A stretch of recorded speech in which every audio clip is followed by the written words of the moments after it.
نحمده ونصلي على رسوله الكريم اما بعد فاعوذ بالله من الشيطان الرجيم بسم الله الرحمن الرحيم رب اشرح لي صدري ويسر لي امري واحلل عقدة من لساني يفقهوا قولي. آج ہم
پہنے، یعنی جمعے کے دن باقی دنوں کی نسبت اچھا لباس پہنے.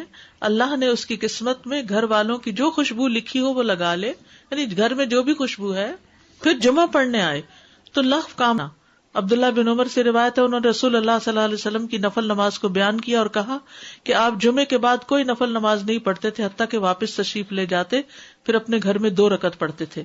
اب جو لوگ گھر نہیں جاتے تو پھر وہیں پر وہ پڑھ لیتے ہیں، ورنہ آپ صلی اللہ علیہ وسلم اپنی سنتیں وغیرہ گھر میں پڑھتے تھے. اور اسی طرح 4 بھی پڑھی جا سکتی، 2 بھی ہیں 4 بھی ہیں. آپ صلی اللہ علیہ وسلم نے فرمایا جب تم میں سے کوئی جمعہ پڑھ چکے تو اس کے بعد 4 رکعتیں پڑھے، یہ آپ کا حکم ہے. تو جب آپ کا 2 چیزیں ہوتی ہیں سمجھنے کے لیے، ایک آپ کا فعل ہوتا ہے اور ایک آپ کا حکم ہوتا ہے. تو ہمارے لیے کیا ہے؟ جو آپ کا حکم ہو. جمعے کے دن قبولیت کی گھڑی ہوتی ہے، اس وقت اللہ سے بھلائی مانگنی چاہیے. رسول اللہ صلی اللہ علیہ وسلم نے فرمایا جمعے کے دن میں ایک گھڑی ایسی ہے کہ کوئی مسلمان اللہ سے کسی خیر کا سوال کرتے ہوئے اس کی موافقت نہیں کرتا مگر اللہ اسے وہی خیر عطا کر دیتا ہے. فرمایا یہ ایک چھوٹی سی گھڑی ہے، تھوڑی دیر کے لیے ہوتی ہے اور یہ ہر جمعے کو ہوتی ہے. ٹھیک ہے. اور خصوصاً نماز میں بھی اگر کوئی دعا کر رہا ہوتا ہے نا انسان تو وہ بھی قبول ہو جاتی. نماز میں دعا کہاں ہوتی ہے؟ شروع میں ہوتی ہے، رکوع میں ہوتی ہے، سجدے میں ہوتی ہے، تشہد میں ہوتی ہیں. تو اگر یعنی جمعہ پڑھ رہے ہیں اور بیچ میں دعائیں آ گئی ہیں تو ہو سکتا ہے وہی گھڑی آ گئی ہو اور آپ کی دعا قبول ہو جائے. عصر کے بعد سے مغرب تک کا وقت ہے. انس بن مالک سے روایت ہے کہ نبی صلی اللہ علیہ وسلم نے فرمایا، جمعہ کے دن اس گھڑی کو جس میں دعا کی قبولیت کی امید کی جاتی ہے، عصر سے لے کر سورج ڈوبنے تک کے درمیان تلاش کرو، اور دن کی آخری گھڑی ہے. تو اللہ سبحانہ و تعالی ہمیں اس دن کی برکتوں سے فائدہ اٹھانے کی توفیق عطا فرمائے.